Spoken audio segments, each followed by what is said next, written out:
Okay, welcome to lesson 6.2. We're going to talk about vector addition today. So for those of you who've taken a physics class, you might have some familiarity here, but make sure that you're paying attention to differences in notation and differences in vocabulary that we'll have in math. Okay, so adding vectors. We can add two vectors using the triangle law. So to add two vectors, over here we've got a picture of vector A and vector B. What we have to do first is arrange the vectors tip to tail, or head to tail is another way to say that. So I can't put the two tails together like this. I couldn't just slide B down and join A. I need to rearrange them so that the arrow on one is touching the non-arrow side on the other, right? The arrow, remember, is called the head, and the non-arrow side is called the tail. So in this picture here, you can see that's exactly what we've done. We've dragged the vector A down here, and we've dragged the vector B over here so that the head of vector A touches the tail of vector B. And once we've joined them that way, then we can draw in the third side of the triangle.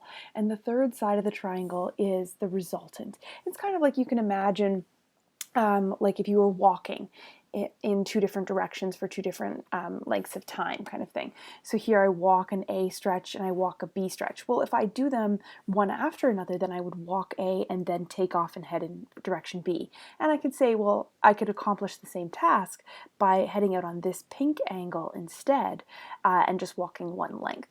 And so that's kind of what a resultant is. It's one way to think of it. When we talk about resultants, we're going to use usually the notation R for the resultant vector here. So I could call this pink vector, vector R.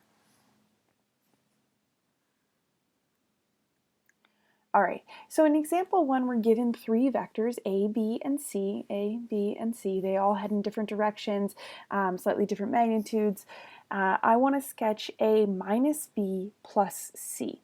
So remember that minus B is the same as adding a negative B vector. So it means I'm going to switch the direction on the B vector to get a negative B. So if I grab my line tool, I'm going to make it the same length, but I'm going to go in the opposite direction. So that's going to be my vector negative B. Okay, so when I draw this, I'm going to start with A here, and then I'm just going to tack the next vector on to the head of A, always tacking the tail onto the head of A, or wherever I left off. So what I would do is grab my ruler, if I were you. Where did it show up? There it is.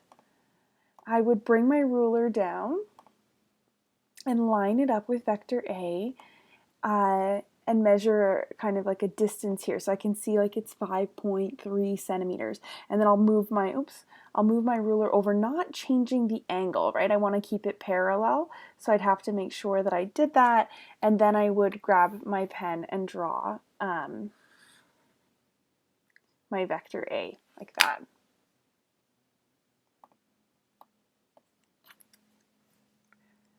And so there's my vector A. And then I would do the same thing, grab my ruler, line it up against B, measure the distance, and there's my vector negative B. I'm just going to grab the one I already drew. And when I tack it on, I'm tacking it on to the head of A because I want the head and the tail to touch each other. So far I've got my A vector and I've added a negative B vector on. I still have to add on a C vector. So again, I'm going to take my ruler and I'm going to rotate it so that it's on the same angle as vector C, and then I'll measure out that's like about 5.2. Then I'll grab my ruler. I'm lining it up with the head wherever I left off, and I'm going to measure that out about 5.2. Move my ruler aside, the head goes at the end. And now I can draw in my resultant. So my resultant vector is going to go, I'm going to use a different color here, is going to start here at this tail where I started, and it's going to end at this head over here. And that's my R, or my resultant vector here. So the vector R, the resultant vector, is the same as vector A minus vector B plus vector C. And notice that I was keeping the same angle as I dragged vector C over here. I kept it on the same angle because I need the same direction. All right. Next question, we're going to take a look at this regular hexagon. So make sure that you remember the word regular tells me that all the side lengths of this hexagon are the same, and that tells me that all those interior angles are going to be equal to each other. What I have here is PQ, I'm going to call it vector A. So along this side here, they've kind of drawn it funny, but along that side, starting at P and heading to Q, that's vector A there, and then heading from Q to R is vector B, and then heading from R to corner S is vector C. All right, so what we want to do is take each of these vectors and write them in terms of A, B, and C. So it means that I'm going to rewrite this, and my answer is going to be made up of A's, B's, and C's. So the first thing I'm going to do is I'm going to draw on this picture again several times, and I'm going to erase as I go, just so that you can see what I'm thinking. So the first one, I'm starting at T, and I'm heading to S. So just starting off simply, I want to know what does this relate to in terms of A, B, and C. And I can see that it is very similar to vector A. It has the same magnitude, the same length, and it has the same direction. It's pointing to the right of my page. But it just doesn't have the same position. But these are still equal vectors. Remember, I don't have to have the same position. And so TS is the same as vector A. All right, so the next one we're going to take a look at is going from U to P. So starting at U and heading to P, and again, it makes a difference, right, which side my arrow is on.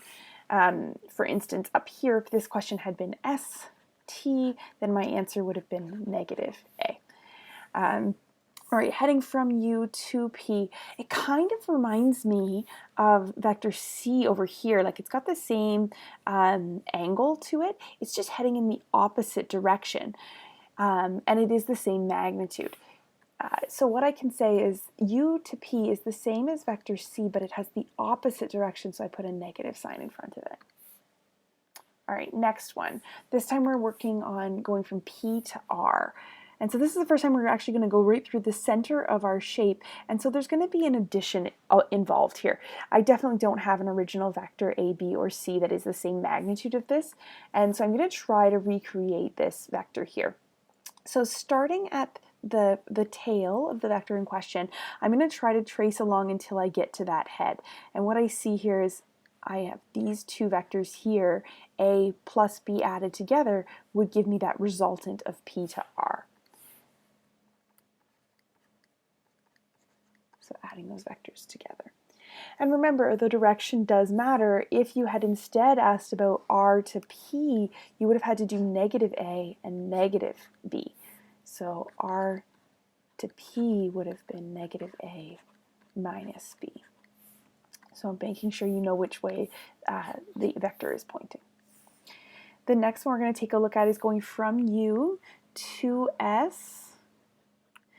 And don't forget that the position doesn't matter. So once I draw that, I can kind of imagine dragging it around, or vice versa. You can imagine taking this vector A and dragging it around, or taking this vector B, oops, terrible angle, taking this vector B and dragging it around.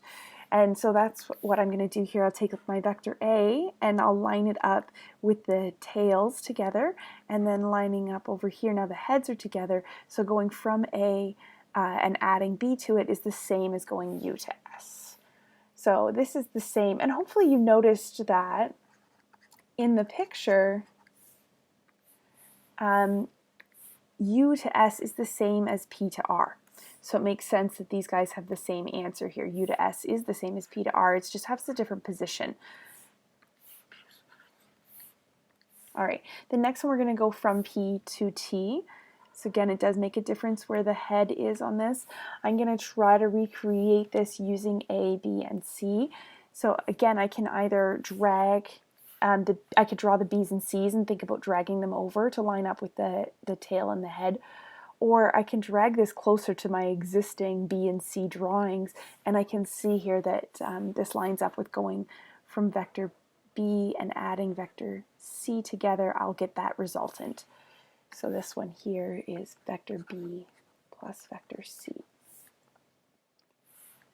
Our next question is going from S to Q. So similar to the last one, going from P to T is the same as Q to S, but now we're heading in the opposite direction. So what I'm going to do is use vector C, but I'm going to flip it around. So I'm going to use negative C, and then I'm going to use vector B, but again, I'm going to flip it around. So I'm going to use negative B. So if I was marking this type of question, I wouldn't necessarily need to see you drawing on the picture like I did here. I was just doing that to help you see what I was thinking about. But I would just be looking for your final work over here. So making sure that I did check, I answered the question the right way. All of my vectors should be in terms of A, B, and C. And that's what I have here, all of my answers, A's, B's, and C's. So again, I would not be looking for that drawing over here, but you could do a light sketch and then erase it to do the next question. All right, example 3, another question where we've got the shapes, but this time we're not going to use A's, B's, and C's. This time my final answer is going to be a single vector. So I'm only allowed to use one vector in my final answer. So this time we're starting off with kind of the multiples and boiling it down to one. All right, so in my first question here, it says go from A to B for the first vector and add on B to C. Now, this question, the first one's kind of easy because they've already lined it up for me head to tail. So all I have to do is draw in the resultant vector and name it. So there, my resultant vector starts at A and goes to C. So the head of the arrow is at C. And again, you can use just the top part of the arrow, or you can draw in the bottom part as well. All right, so again, I'll erase my work, start my next question. This one, I'm going to go from A to B. Arrows at B because the arrow in the notation is at B. And then I'm going to go from F to G. So this one's a little bit trickier because these are not lined up right now. So I have a choice. I can either grab this guy and slide him forward, and then I can see that my resultant is A to C, or I could leave him there and take this guy and drag him back so that, again, I'm looking for the head to line up with the tail for vector addition. And then with this one, my answer would be going from E to G. So again, imagine if I had this as a test question, there would be multiple answers to this question. You saw that my first drawing was A to C. So I would accept either one of those answers. You would not need to give me both in this question. It just asks for a single vector. All right, our next one, we're going to start with the vector C to G.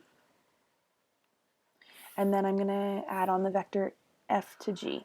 Now this one looks like these vectors are lined up and ready to go, but they're not because the heads are touching. And for a vector addition, I need the head to touch a tail. So I can either, again, grab this vector and slide it over here so that the head touches the tail, or I could grab this vector and slide it over here so that the head touches the tail. It doesn't matter, there's no preference there. So here I'm going to see the resultant going from B, and with the resultant, the tail does line up with the first tail, and the resultant, the head does line up with the last head. So we're going from B to G. And like we saw, that would be the same as going from A to H. So that would be if I,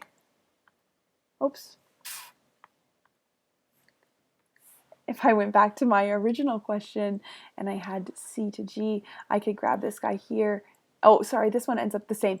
I was going to say that this one goes to B to G. I could also move both vectors. So the vectors started here. I could move this vector back here, and I could move this vector back here, and then my resultant is A to H. And that's actually equivalent, even though I had to move both. That would be an acceptable answer.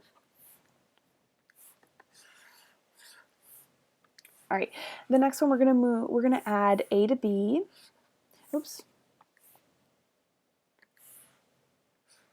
And we're going to add a to b to the resultant of cg plus fg. There's brackets around it, so it says add these two first.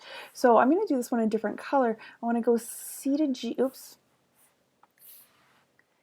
c to g and f to g. I want to add these two together. Now we already know the answer to this because we had it up here in part C.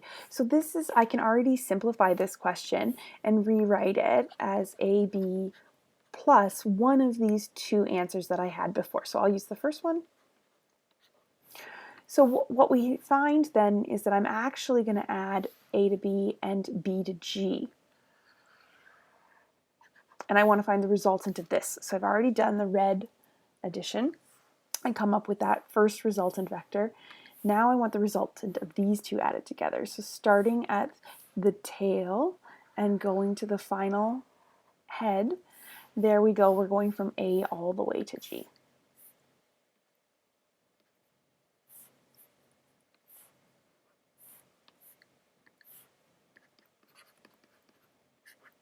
So sometimes you're going to see that we stop in the middle and have to do a bit of work and to get to our final single vector. All right, the next one here, we've got D to C.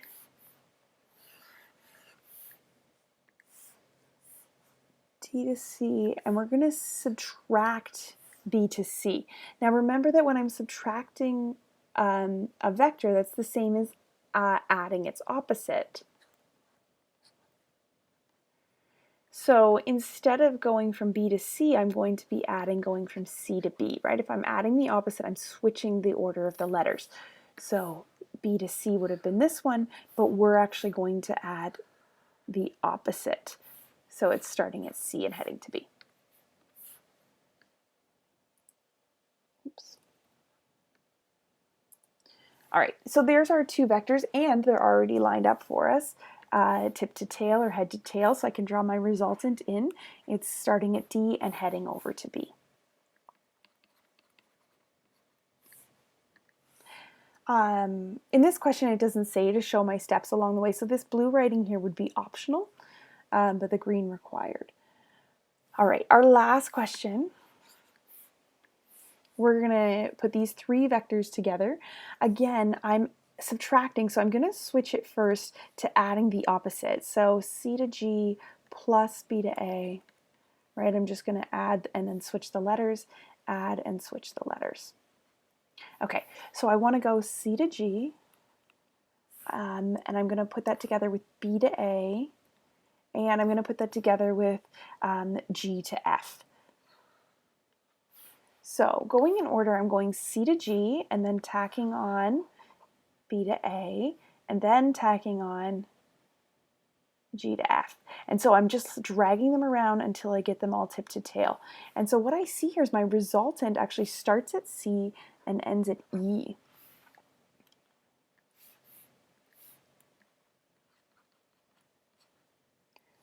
So for the more complicated ones like this, I would definitely recommend drawing. Some of them you might be able to see. And you might notice a little trick here. This pair here in my first example, the head was at B and then the next tail was at B. And so the resultant is just the first letter and the last letter, A to C, right? Because I've already lined up the head and tail together. Same with in this question here, I lined up the head and the tail were both at B, so I just go from A to G. I can see that answer already. Same thing here, the head was at C, the tail was at C, so I just go right from the first tail to the last head. D to B will give me my resultant. So that's kind of a nice little trick to double check your work. All right, moving into some word problems in our next section. So just some tips for interpreting the word problems.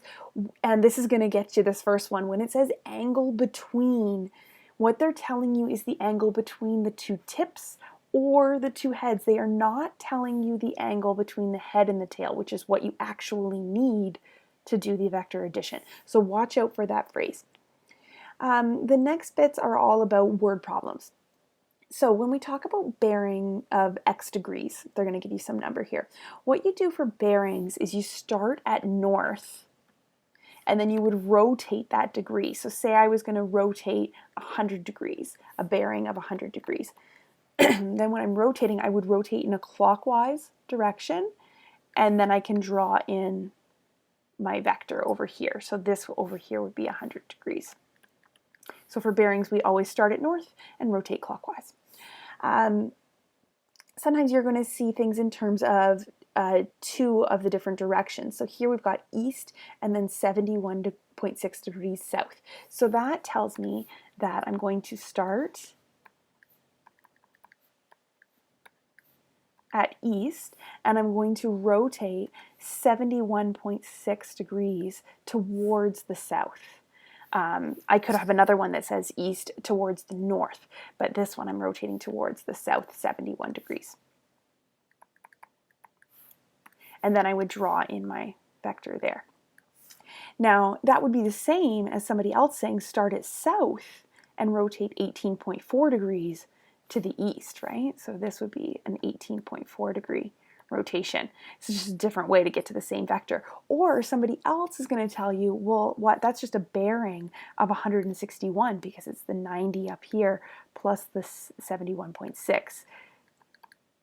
So there's three different ways to get to the same vector.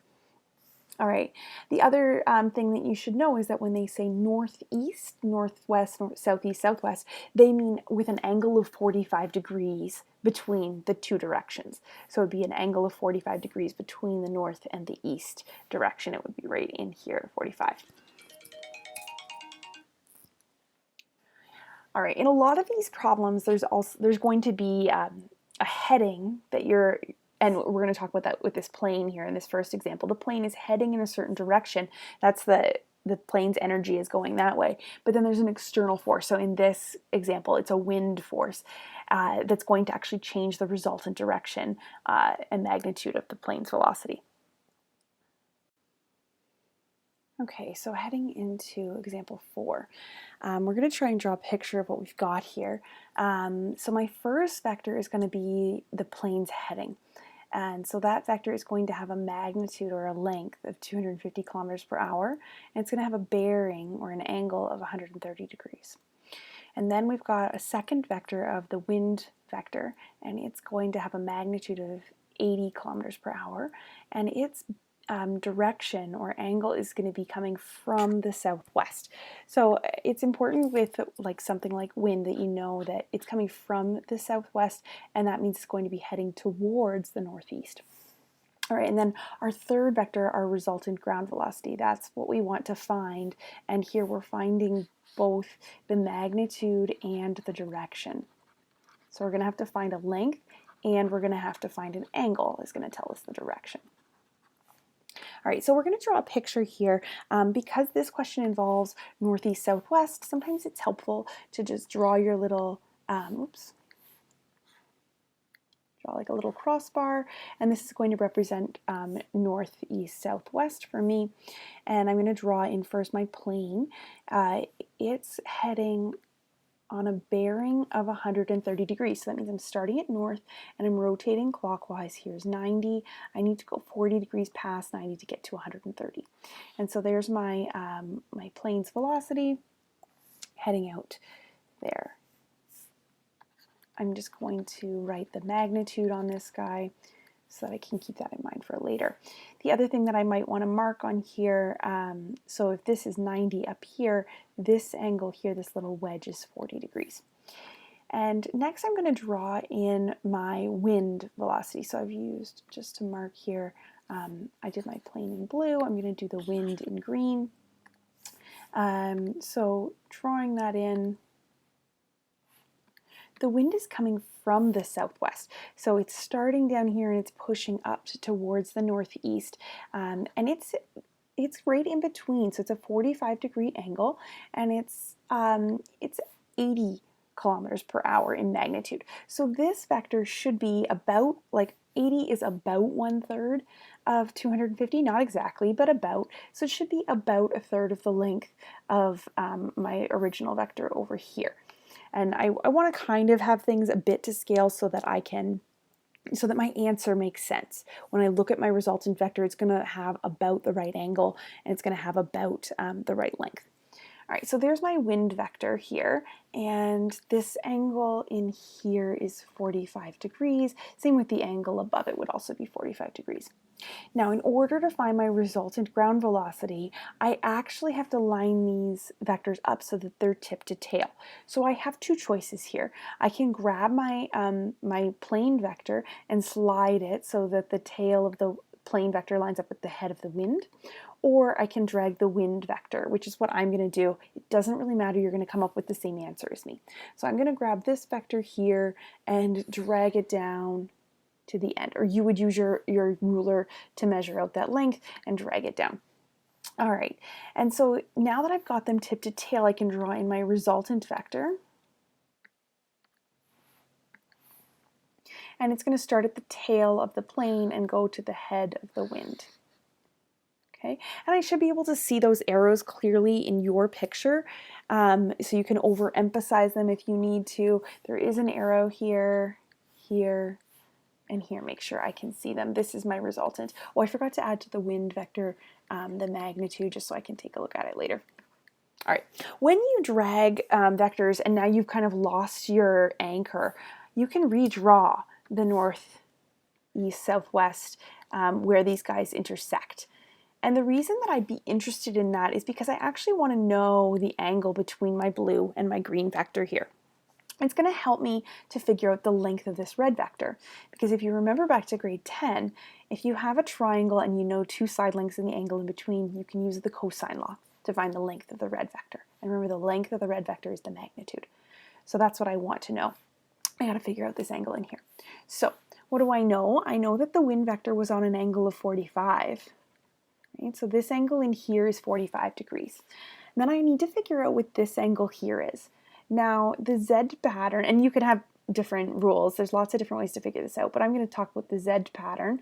I've got two parallel lines here, the east-west line, and then a line joining them. So the Z pattern tells me that if this is 40, this is also 40 down here.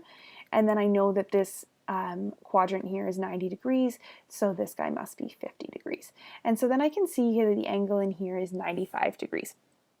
All right, so that was my first job, find that angle in between. Now what I'm going to do is find the magnitude of this resultant. So I'm going to call the resultant ground velocity r.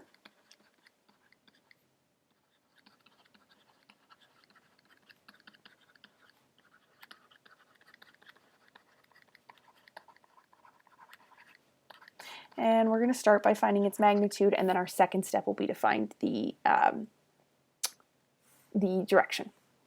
All right, so to find it, I'm going to use the cosine law, so you might remember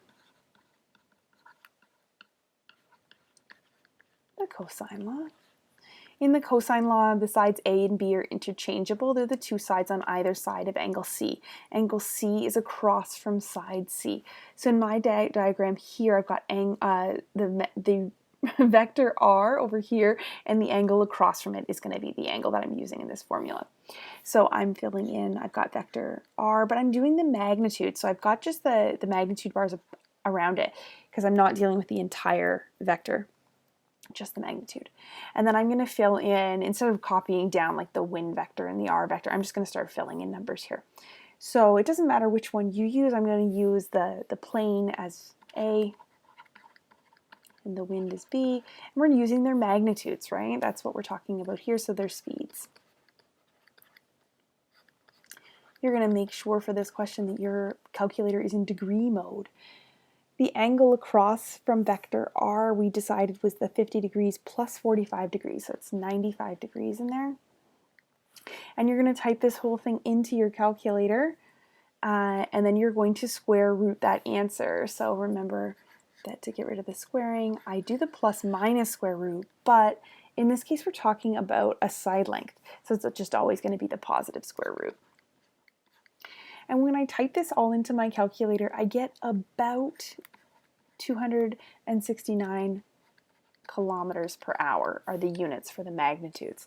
So now I've got that resultant speed. Now I want to know, the resultant velocity. Magnitude, I just want to know now the direction of it. Now this question gave me directions in terms of bearings, so my answer is also going to be in terms of bearings. So I wish I knew the angle starting here at the north all the way down to vector r. So I know that this top wedge, this top quadrant is 90 degrees. I just don't know what this piece here is. So that's what I really wish I knew. I'm going to call that alpha. My picture's just so small. And so in order to find alpha, if I could figure out this wedge inside the triangle, the problem with theta, I've been calling it alpha. Theta's on the outside of the triangle. And so I need to find an angle inside the triangle to help me get that guy. So I'm going to call this angle inside alpha, and then we'll subtract it from the 40 degrees to find out what's left over there for theta. All right, so how are we going to find alpha inside the triangle? It's across from the 80 km/h side. And over here, I now know this side length and the angle opposite it. So I can use the sine law. So you might remember the sine law. The sine law says that sine of an angle across from its side is equal to the sine of a different angle across from its side. And so in this question here, I'm going to set up, I wish I knew the sine of alpha. It's across from the 80 km side. And I know the sine of 95 degrees. 95 degrees is across from, we said that side length is 269. And then we're going to rearrange and solve for alpha here. So when I do that, I bring the 80 up and I multiply it on the other side.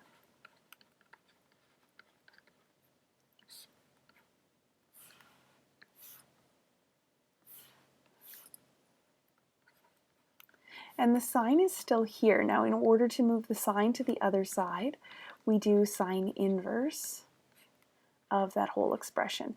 So I move everything over first, and then I just have one thing to type into my calculator. But you could figure out what this is as a decimal first, and then move the sine inverse over if you want. Now, I wouldn't expect you to show me this line here. This is just for you to show you my thinking. I'm okay if you can rearrange both the 80 and the sine inverse to the other side at one step.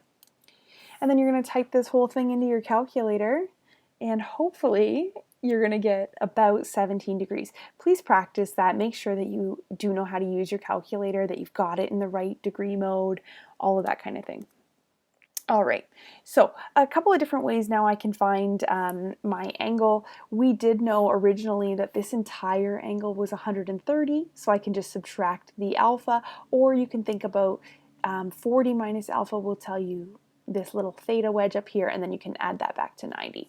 So I'm going to find my bearing just using the 130.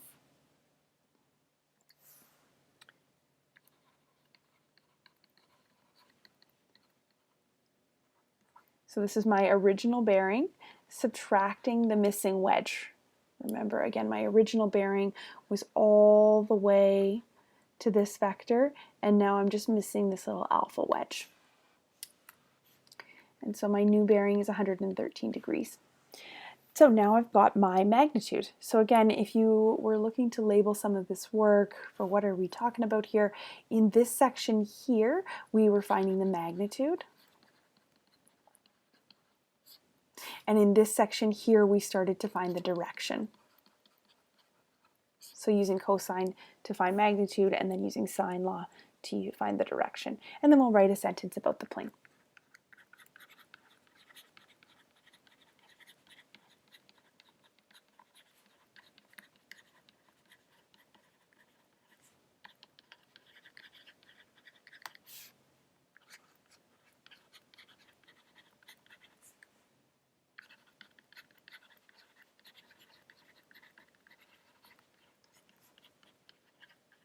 So again, I'm using bearings because that's what was given to me in the question. If I was given, if they had given me the direction in terms of east and south, I would have given my final direction in terms of east and south.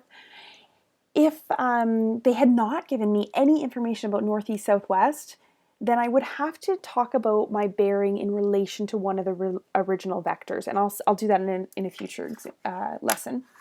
But you can't just bring in north, south, east, west if the question didn't have it. All right, good luck with that homework.